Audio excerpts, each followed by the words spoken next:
That's why we wanted the vaccine. I didn't care. Anything. Just let people be with their loved ones. Let us out of these artificial constraints. Hello, Lynda. Oh, hello. Hi, is that Kerre? Yes, it is. Hi, Kerre. Good morning. My name is Lynda, and I wanted to talk to you this morning because I started a voluntary organisation in New Zealand 3 years ago called the Health Forum NZ, and our purpose and role for the last 3 years has been supporting New Zealanders who are COVID vaccine injured and also families that are bereaved following the vaccine. And I just wanted to call up and talk to you about what we've been seeing in the last 3 years. Sure. Okay, so I feel very emotional, Kerre. This is unprecedented because we've worked so hard to try to get any mainstream New Zealand media to talk about these people who are the hidden victims in New Zealand. So my voice is shaking because here I am live on air on mainstream media talking about the reality. What many New Zealanders do not understand is that MedSafe, specifically CALM, who record adverse events following vaccination, MedSafe themselves acknowledge that only approximately 5% of adverse events, including serious adverse events, are ever reported to them for a wide variety of reasons.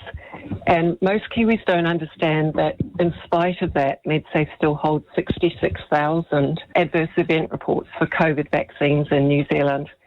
And of those, according to a recent OIA that we've just received, just short of 21,000 of those events have been categorised by MedSafe as serious adverse events. What that means is that they required hospitalisation, or they prolonged existing hospitalisation, or they resulted in permanent disability or death. So if you acknowledge what MedSafe tells us, there's approximately a 5% reporting of events.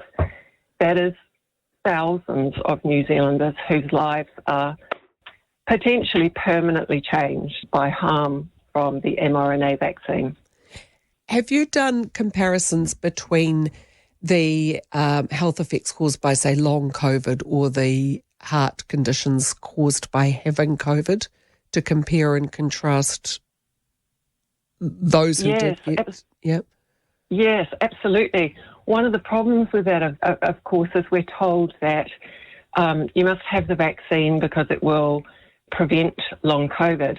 So one of the things we know now that's been acknowledged internationally is that there is something called long vaccine, which is a type of vaccine injury that looks very much like long COVID.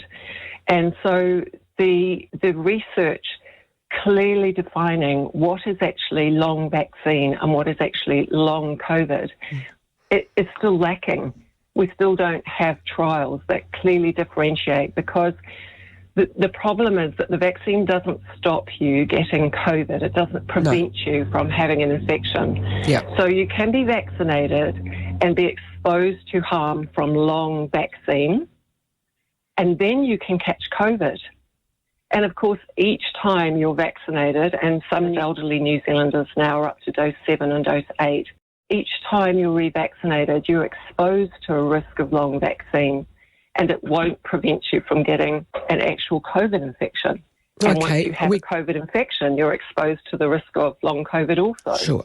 Okay, we're going to have to move on just because of the time imperatives. Where do people go to get more information, Lynda? Thank you, Kerre. Anybody who has vaccine injury or is bereaved is welcome to contact us. Our website is thehealthforumnz.co.nz, and we'll be really happy to help you. Thank you, Lynda.